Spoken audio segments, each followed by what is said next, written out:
तो साथियों चलिए आज के मार्केट के बारे में चर्चा करते हैं। आज का मार्केट कंपैरेटिवली बेटर था।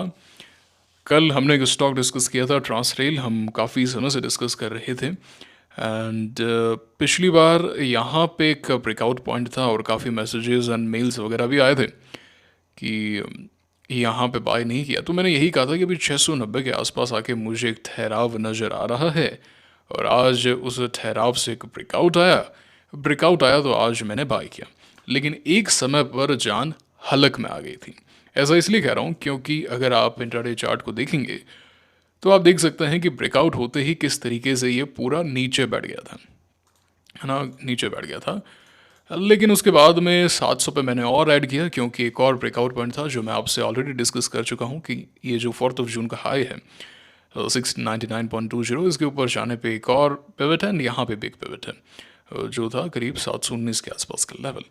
तो फिर मैंने 700 पे और ऐड किया तो एक बड़ी पोजीशन मेरे पास में है इस स्टॉक के अंदर। सो बने हुए हैं। आज का एक्शन तो काफ़ी अच्छा है बट देखते हैं क्या इस बार मूव करता है, क्या ये 1000 तक की यात्रा करता है या फिर क्या एक्शन दिखाता है, कुछ कह नहीं सकते। देखिए अभी तो, है ना, हमें तो बस रिस्क मैनेज करना है। आज का जो लो है वो मेरा एक तरीके से स्टॉप लॉस है। सो मैंने यहाँ पे मेरी नहीं 700 के आसपास की ही एवरेजिंग आप मान लीजिए।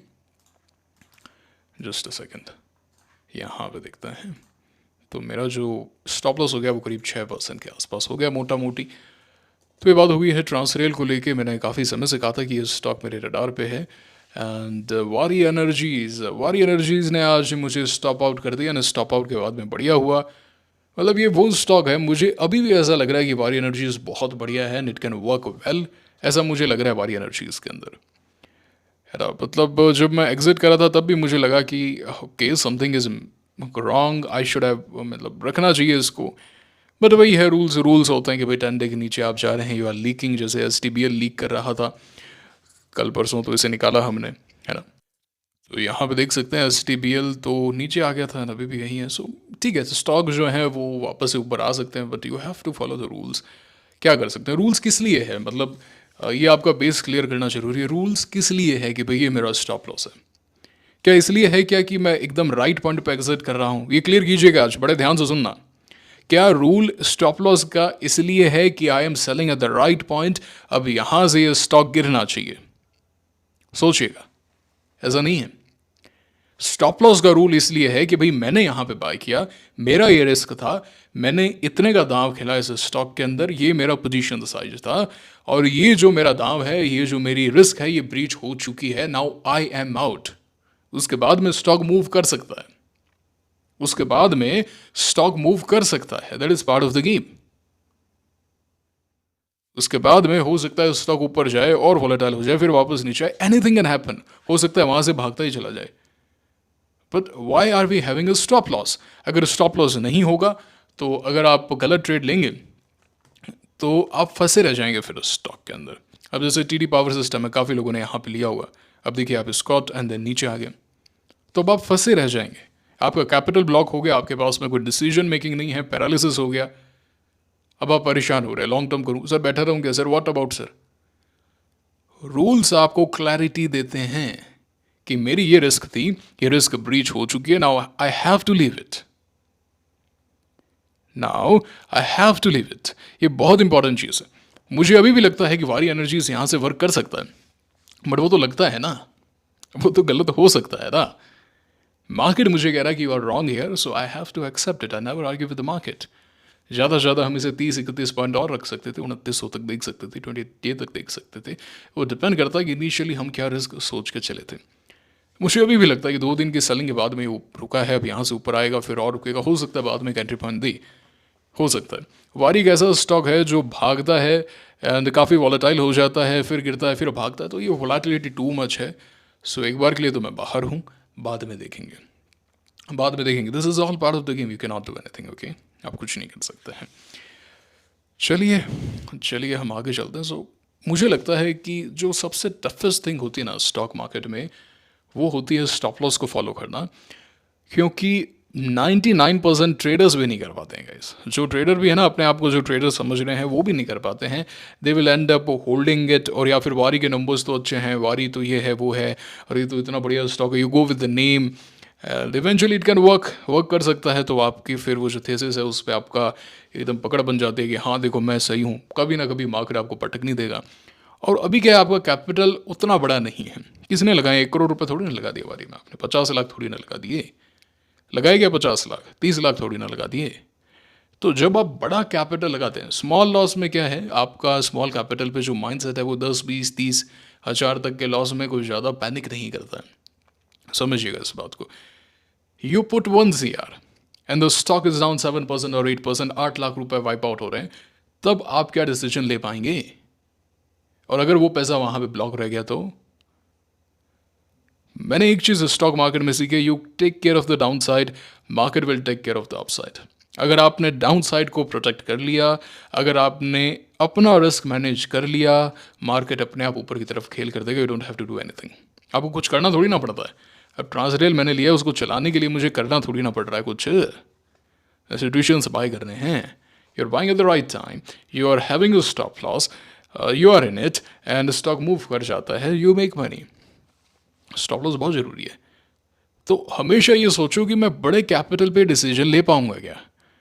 छोटे कैपिटल पे कर रहे हो, देखिए अभी जो आदत पड़ गई वो पड़ गई, उसमें फिर कुछ नहीं है।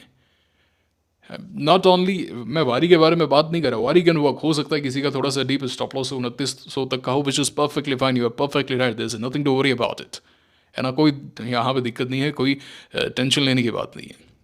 मैं जो बात कर रहा हूँ वो ये है कि नॉर्मली भी जो आप स्टॉक लेते हैं, जैसे मैंने TD पावर दिखाया या बाकी कोई भी आप स्टॉक लेते हैं, तो उसमें आपका स्टॉप लॉस बहुत ज़रूरी है। और ये सोचिए कि मेरा जो कैपिटल है वो बड़ा कैपिटल हो चुका है, मैं क्या इस पर डिसीजन ले पा रहा हूँ क्या। और अगर आपके हाथ कांप रहे हैं, अगर आपके दिमाग में पैरालिसिस हो रहा है, परेशानी आ रही है, स्क्रीन पे लॉस देख के या प्रॉफिट देख के एक्साइट हो रहे हो, हाँ 2 लाख का प्रॉफिट, 3 लाख का प्रॉफिट, इतना तो भाई मेरा एक समय पे कैपिटल नहीं हुआ करता था, अब इतना मैं प्रॉफिट कमा रहा हूँ, या फिर मुझे 1-2 लाख का लॉस हो रहा है, now that is coming in your head and आप परेशान हो रहे हैं, तो आप गलत कर रहे हैं। आज नहीं तो कल बुरे फंसेंगे। ट्रेडिंग में इमोशन से जितने बाहर रहेंगे उतना बढ़िया करोगे, ये चीज़ क्लियर कीजिए। कितने लोगों के साथ में ये दिक्कत होती है मुझे कमेंट करके बताइए। स्क्रीन पे कोई स्टॉक लेते हैं, स्क्रीन पे PNL देख के एक्साइटमेंट या फिर फियर आता है, डिसीजन नहीं ले पाते हैं। प्रॉफिट आ गया, ओहो 1 लाख का प्रॉफिट, अरे बेच दो यार, 1 लाख का प्रॉफिट मिल गया और क्या चाहिए। But this is not how you should do it, ऐसे थोड़ी ना करना होता है। वही वो क्या पता वही वो ट्रेड हो जो आपको 5 लाख का प्रॉफिट देने वाली हो। सो इससे बचने का एक ही तरीका है, think in terms of percentage, कि भाई मेरा कैपिटल 1 करोड़ हो, 10 करोड़ हो, 100 करोड़ हो, मैं 10% पोजीशन साइज ले रहा हूँ, मैं 20% पोजीशन साइज ले रहा हूँ, या फिर रिस्क ऑन टोटल इक्विटी देख सकते हैं कि मैं 1% इक्विटी का रिस्क ले रहा हूँ या 0.5% ले रहा हूँ। That depends on your risk level, हर व्यक्ति का रिस्क लेवल अलग अलग है। ओके, सो ये चीज़ क्लियर करना बहुत ज़रूरी है। तो जब परसेंटेज देखेंगे तो 1 करोड़ का 10% 10 लाख, और 10 करोड़ का 10% 1 करोड़। तो जब आप परसेंटेज में देखेंगे एंड जब आप सिस्टम को फॉलो करेंगे कि भाई मेरा ये सिस्टम है, बाकी सब चीज़ें सिस्टम को करनी है, I take care of the down side, market will take care of the upside, तो फिर आप पैनिक नहीं करेंगे कभी भी। समझ पा रहे हैं? फिर आपको फ़र्क नहीं पड़ेगा। ये चीज़ बहुत इंपॉर्टेंट है। ओके, तो ये बात है। So war is still looking good, हम बार बार मैं बता चुका हूँ, ये दगा देगा, ये जलाएगा, ऐसा लग रहा है मुझे। या तो ये वोलेटाइल होके चलेगा, कुछ तो है, ये जलाएगा, मेरे को ऐसा लग रहा है। अब जलेंगे भाई, यही जीवन है, जलेंगे, उसमें कहाँ दिक्कत है। अच्छा, एक सवाल काफ़ी बार आता है कि सर आपको ऐसा पता तो आप ले क्यों नहीं लेते, आप ले लो ना। देखिए मैं यहाँ पे मे बी आप यहाँ पे जो आपका मोटिव है, जो आपका ड्राइविंग फोर्स है वो पैसा हो, कि भाई हम तो यहाँ पे बड़ा पैसा बनाने आए हैं, which is not wrong actually. But मेरे लिए ट्रेडिंग में राइट होना या फिर पैसा बनाना वो एक सेकेंडरी या यूँ कहूँ कि बाय प्रोडक्ट है। मैं यहाँ पैसे से ज़्यादा रूल्स को फॉलो करने आया हूँ। मैं यहाँ पैसे से ज़्यादा, राइट होने से ज़्यादा सिस्टम को फॉलो करने आया हूँ, है ना। मैं चाहता हूँ कि मैं इमोशनलेस रह के ट्रेडिंग करूँ। क्या वो एक ऐसा पॉइंट है, देखिए मैं आपको पहले भी बता चुका हूँ, कोई भी डिसीजन लेने से पहले ट्रेडिंग में जस्ट डू इट। 2 सवाल अपने आप से पूछिएगा, क्या यहाँ मैं जो बाय कर रहा हूँ क्या ये ऐसा बाय पॉइंट है, क्या ये ऐसा स्टॉक है जिसमें अगर मैंने 1 करोड़ रुपए लगाए होते, मेरा सारा कैपिटल लगाया होता, तो क्या मैं चैन से सो पाता क्या? क्या मेरे हाथ नहीं कांपते क्या? ये चीज़ बहुत इंपॉर्टेंट है। एंड सेकेंड पॉइंट, क्या मैं ये जो कार्य कर रहा हूँ, ये जो ट्रेड ले रहा हूँ, या जो ये सेलिंग डिसीजन ले रहा हूँ, या जो होल्डिंग डिसीजन ले रहा हूँ, या जो बाइंग डिसीजन ले रहा हूँ, या जो इस सेटअप को पास कर रहा हूँ, if I do this 1000 times, am I a profitable trader? और यकीन मानिए कि इन सभी सवालों के जवाब आपके मन में हैं। जैसे ही आप कुछ ऐसा करते हैं, मन से आवाज़ जरूर आती है। मन से आवाज़ आती है, अरे क्या कर रहा है भाई, इतनी बड़ी पोजीशन ले ली तूने, अरे क्या कर रहा है, लॉस हो गया तो, मेरा तो इतना कैपिटल इतना कम हो गया तो। ये सब चीज़ें दिमाग आपसे बात करता रहता है। मैंने पता नहीं कौन सी किताब में पढ़ा था, एक ट्रेडर है, मैं किताब देखूंगा तो वो कहते हैं कि जैसे ब्रूसली ने बोला था कि वी वाटर माई फ्रेंड, है ना, वैसे ही वो बोलते हैं कि जब मैं ट्रेड करता हूँ तो मुझे पता ही नहीं चलता कि मैं ट्रेड कर रहा हूँ। मतलब ये समझने के लिए आपको बहुत कुछ सोचना पड़ेगा। वो बोलता है कि it is just flowing, I am thoughtless, मैं as a robot as a computer सिर्फ एग्जीक्यूट कर रहा हूँ, I am not thinking much. ये बहुत बड़ी बात है गाइस। इस तरीके का इमोशनलेस होना, इस तरीके का इमोशनलेस होना कि भाई कोई भी हो गाइस, कोई भी हो, आप जब ऑर्डर ट्रिगर करते हैं, प्लेस करते हैं, पोजीशन साइज डालते हैं, तो हाथों जब स्टॉक मूव करता है वी फील गुड। जैसे मैंने ट्रांसलेल में कहा, एक बार जब नीचे आया जान हलक में आ गई थी, 5-6% नॉन स्टॉप नीचे आ गया बाय करते ही। तो वो जो इमोशनलेस होना है, वो जो उस व्यक्ति ने लिखा है, मुझे काफ़ी हिट की वो जो बात है। मतलब काफ़ी सोचा मैंने उस बारे में, क्या क्या वो इस स्टेट में अचीव कर सकता हूँ क्या? क्या हम बाइंग स्टॉक एंड मुझे कुछ फ़र्क ही नहीं पड़ रहा है?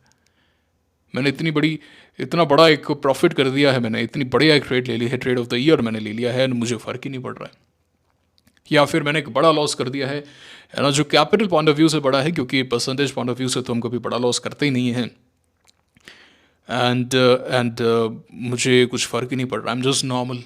जो स्थित प्रज्ञ जो गीता में भी है, स्थित प्रज्ञ कि भाई जीत गए हार गए पता ही नहीं चल रहा, चेहरे पे कुछ हाव भाव ही नहीं है, सिंपल सी बात है। वो कैसे हो सकता है? So I am working on it and eventually we will get to that point. उसके लिए मेडिटेशन का भी साथ लेना पड़ता है। कुछ व्यक्ति होते हैं जो बॉर्न होते हैं, कोई इमोशन ज़्यादा लेकर आते हैं, कुछ कम लेके आते हैं, वो सब तो अंदर के गण होते हैं, है ना। तो ये बात है। आई होप कुछ सीखने को मिला है।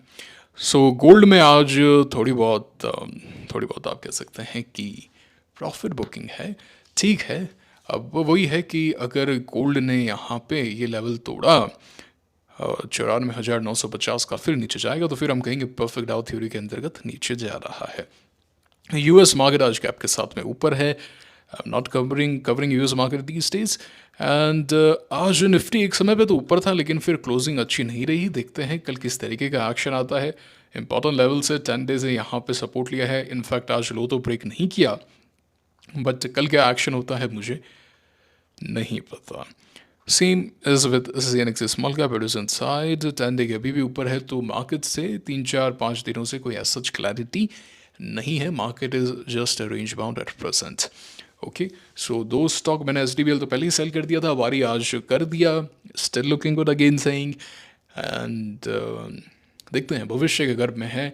और यही स्टॉक मार्केट की खूबसूरती है कि हर चीज़ कल पता चलेगी, इसलिए there is no prediction. Okay, there is no prediction, there is no anticipation. लोग करते हैं कि भविष्य है ना, तो हम एंटिसिपेट तो करेंगे। और ह्यूमन जो है वो आदि अनादिकाल से इस चीज़ के पीछे पड़ा है कि कल क्या होगा, है ना। चाहे हम एस्ट्रोलॉजी ले लें या फिर जो भी भविष्यवाणी, ये सुना होगा आपने, नॉस्ट्रेडमस की भविष्यवाणी या बाबा वेंगा की भविष्यवाणी, ऑक्टोपस बाबा, ये सब बहुत चलते रहते हैं। फ्रॉम टाइम एंड अगेन ये सब चीज़ें आती रहती हैं। स्टॉक मार्केट भी वही एक अंदर से जिज्ञासा लाता है, लालसा लाता है, कल क्या होगा, 6 महीने बाद क्या होगा, ये स्टॉक यहाँ से इतना भाग जाएगा। समझ पा रहे हैं? But I think stock market is all about being in present. मेरा ऐसा मानना है। आपको क्या लगता है मुझे कमेंट करके बताइए कि अगर आप प्रेजेंट में रहते हैं, अगर आप आज के बारे में सोचते हैं कि अभी मुझे चार्ट क्या दिखा रहा है, कल क्या होगा नहीं होगा, वो तो भविष्य के गर्भ में है ना, वो हो भी सकता है नहीं भी हो सकता है, वो तो नहीं देखा ना हमने। सोचिएगा, आए दिन आजकल तो एस्ट्रोलॉजर्स भी स्टॉक मार्केट में काफ़ी एक्टिव हो गए हैं। है ना, वो भी चाँद तारे वगैरह देख के बताते हैं कि भाई मार्केट निफ्टी गिर जाएगा, निफ्टी भाग जाएगा। ऐसा होता है आजकल, 2 बजे के बाद गिरेगा ना, 1 बजे के बाद गिरेगा, ये ट्रांजिशन हो रहा है। हो सकता है सही हो सकता है गलत हो, मैं उस पर कमेंट नहीं कर रहा हूँ, बट मैं ये बता रहा हूँ कि जो एक एंटिसिपेशन वाला माइंड है, मुझे लगता है वो ज़्यादा गलतियाँ करवाता है हमसे। एंड जैसा कि जैसे लिवरमोर कहते हैं, निकोलस टावर्स कहते हैं कि इसमें गलत तो नहीं है, एंटिसिपेशन करने में गलत नहीं है। जैसे हम कोई ट्रेड ले रहे हैं तो हम एंटिसिपेट ही तो कर रहे हैं कि भाई सप्लाई एग्जॉस्ट हो गई, इट शुड मूव। बट जब मार्केट आपको बोले कि आप गलत हो तो वो एक्सेप्ट करने का जिगरा है क्या? मुझे नहीं लगता कि अ, इतना आसान है ये एक्सेप्ट करना कि मैं गलत हूँ। नहीं, बहुत ज़्यादा टफ है। एक नॉर्मल व्यक्ति एक्सेप्ट नहीं कर पाता, ईगो बीच में आ जाता है, मैं कैसे गलत हो सकता हूँ। नॉर्मली भी लाइफ में ऐसा होता है ना, हम हमेशा दूसरों की गलतियाँ बताते हैं, हम कभी ये नहीं बोलते कि हम गलत हैं, मैं गलत हूँ, या हम एज ए सोसाइटी गलत है, हमने यहाँ पे कुछ गलत किया होगा। सोसाइटी में इश्यूज तो होते ही है ना, हम गलत हैं ऐसा कोई नहीं बोलता। तो ये जो ईगो है, मुझे लगता है ये मार्केट में आता है, और अगेन ये बेस वही है इमोशंस का, क्रीड, फियर, ईगो, होप आ जाएगा, ऊपर आ जाएगा। सोचिएगा इसके बारे में, आज काफ़ी ज्ञान दिया है आपको। सो ये बात हो चुकी है इंडियन मार्केट को लेके। कुछ एक अच्छे स्टॉक्स हैं जो डिस्कस कर लेते हैं। मुझे आज कैपिटल मार्केट स्टॉक्स में हॉटनेस नजर आई है। चलिए देखते हैं चार्ट। तो सबसे पहले एंजल वन ऊपर आने का प्रयास करें, so it is on not on my list, ये अभी मेरी लिस्ट में नहीं है। आज जो स्टॉक मूव किए हैं वो देख लेते हैं। तो सबसे पहले तो हमारा जेएम फाइनेंशियल कुछ समय से ही नॉट स्टॉप ऊपर है, एंड उसके बाद में चॉइस कहाँ पे है? ओके, चॉइस थोड़ा सा नीचे आ गया। एएमसी के अंदर भी आज ये 3% मूव करता हुआ नजर आया। एनएम इंडियन निपॉन इंडिया का चार्ट अच्छा है। यूटीआई 1% ऊपर था, एंड केयर रेटिंग जो है करीब 3.5% ऊपर था। Okay, and care and CRISIL दोनों में ही अभी रिसेंटली काफ़ी अच्छा एक्शन देखने को मिला। बीएसई में एक शॉर्ट ब्रेकआउट सॉर्ट ऑफ आया है, यहाँ पे भी देख सकते हैं इसका, if it goes above 2840 and then 2866। CDSL का चार्ट अच्छा है, कल मेरे लिए प्रायोरिटी लिस्ट पे है ये stock. Okay, and at the same time K fintech का चार्ट भी डिसेंट है, if it goes above 13 high of yesterday actually, है ना। ठीक है, डिसेंट चार्ट है, can give it a shot here. बिल्कुल देखा जा सकता है, अच्छा लग रहा है मुझे कि फिनटेक। आज मोतीलाल ओसवाल 8% अप था, इसके बारे में हमने कल चर्चा भी की थी, हम वीकेंड पे भी चर्चा कर रहे थे कि कैपिटल मार्केट स्टॉक्स में हॉटनेस है। मोतीलाल ओसवाल कल का एक्शन थोड़ा सा ख़राब था, लेकिन बाद में मैंने एनालिसिस किया तो पता चला कि 27 जून का जो लो था वो 848.75 का था, और कल जो लो था वो 849.15 का था। So higher low, it was a valid setup. 361, 4% up, sort of a breakout. And 63 moves तो एक समय पे 10% था, बट ये स्कॉट कर गया। सो ये एक वॉलेटाइल स्टॉक है, आप देख सकते हैं, हमने यहाँ पे इसको देखा भी था। I bought it on this day if I am not wrong, यहीं कहीं, हाँ इसी दिन लिया था ना, स्कॉट हो गया था, हाँ ऐसा सा ही कुछ था if I am not wrong, मतलब इस दिन सेल तो किया था मैंने। Okay, so it was a great setup, great wonderful setup, but yeah everything reverse, so ये वोलेटाइल सॉर्ट ऑफ है। So CDSL and KFintech, ये दो स्टॉक होते हैं from your capital market and as well PSC. After that much का talk में तो as such ठीक है, मतलब अच्छा है, ऐसी बात नहीं है। एक दिन और रुकेगा यहाँ पे तो और सुंदर होगा। मैं तो नहीं ले रहा हूँ इसको। थ्री आरती फार्म लैब्स, इसका चार्ट भी ठीक है, decent, if it goes above 929। मैं नहीं लेने वाला इसे, मैं नहीं ले रहा हूँ, थोड़ा सा वॉलेटाइल नेचर है इस स्टॉक का, so I am not into it. Manappuram and even your Muthoot finance दोनों एक बार फिर से सेटअप तो हुए हैं, देखना चाहे तो कोई देख सकता है, मैं तो नहीं देख रहा हूँ। अगर नुवामा एक दिन और यहाँ पे रुकेगा तो और सुंदर हो जाएगा। ओके, एंड आईपीओ के अंदर तो अभी एट प्रेजेंट और तो मेरे पास में कुछ है नहीं। ट्रांसरेल मेरी लिस्ट में काफ़ी समय से था, तो उसमें ज़रूर मैंने कह सकते हैं पोजीशन बनाई है, एंड और तो अभी नहीं मिल रहे हैं। एंड उसी के साथ में दो बैंक से रिलेटेड स्टॉक हैं पीएसयू, एक तो union bank, if it goes above 156, and at the same time can bank थोड़ी सी हायर प्रायोरिटी लिस्ट पे है, इफ इट गोज अबव 116। ये है भाई, ये दो स्टॉक हैं। कैन बैंक वाकई में अच्छा लग रहा है, and as well as Union Bank. अच्छा, उसी के साथ में पीएसयू के अंदर इंजीनियर्स इंडिया भी अच्छा है, थोड़ा सा और एक दो दिन और लगा के बढ़िया हो सकता है। It is a good base, good big base, and past में अच्छा खासा विनिंग स्टॉक रहा है ये। सो PGIL भी ठीक है इफ इट गोज अबव वो 1600 और सो 1600 के ऊपर जाता है तो मैं नहीं ले रहा हूँ इनको, ये थोड़े से स्लो मूविंग है। PGIL कैन स्टिल मूव, ऐसा नहीं है कि PGIL मूव नहीं कर सकता, पास्ट में अच्छा खासा मूवमेंट दिया है। देख लेंगे, देख लेंगे ना। सो अच्छा ही है, मतलब कल देखना पड़ेगा, ऐसा लग रहा है मुझे कल देखना पड़ेगा कि मार्केट कैसा रिएक्ट करता है, क्योंकि सेटअप्स तो हैं भाई, सेटअप्स तो हैं हमारे पास। अच्छा IIFL ये भी चला है ना, कैपिटल सर्विसेज भी आज 4% ऊपर है, स्टिल है वैलिड, सेटअप को देखना चाहे देख सकता है। मतलब किसी के पास में हो और ऐड करना चाहे उसके लिए है, तो वो मैं कुछ एक चीज़ें डिस्कस कर लेता हूँ। ज़रूरी नहीं है कि मैं लूँगा, जो जो स्टॉक में डिस्कस कर रहा हूँ सारे थोड़ी ना लूँगा, खुद से हम इनपुट लेते हैं, कुछ व्यूवर्स की मदद हो जाती है कि भाई किसी के पास हो तो उसको एक आइडिया लग जाता है कि हाँ भाई ये चार्ट अच्छा है, क्या पता कल कोई सेल करने वाला हो एंड चार्ट अच्छा है, उसको वहाँ पे ऐड करना चाहिए, वो मूव कर जाए तो अगले का लाभ हो गया ना। समझ पा रहे हो, ये बात है। तो ये है कुछ एक स्टॉक्स, ठीक है। अब आप क्या कर रहे हो मुझे कमेंट करके बताइए, टेलीग्राम चैनल ज्वाइन कर लीजिए, क्योंकि हम यहाँ पे तमाम IPO की खबरें डिस्कस करते हैं। हालांकि आज FIs ने फिर से सेलिंग की है, FIs तो लगातार सेलिंग ही कर रहे हैं पिछले कुछ दिनों से। 26 जून को जो है बाइंग थी वो तो बल्क डील वगैरह के कारण थी, बाकी अगर आप ओवरऑल देखेंगे सो मिक्स्ड एक्शन ही है। और ठीक है, सच कोई मतलब दिक्कत तो नहीं हो रही है, ठीक है ना। तो बस ये था आज का वीडियो, कैसा लगा मुझे लाइक करके कमेंट करके बताइए। कुछ कहना चाहते हैं, पूछना चाहते हैं, कमेंट बॉक्स आपके लिए हमेशा खुला है। टेलीग्राम चैनल को ज्वाइन कीजिएगा। मुलाकात होगी आपसे अगले वीडियो में। Signing off now, thank you very much.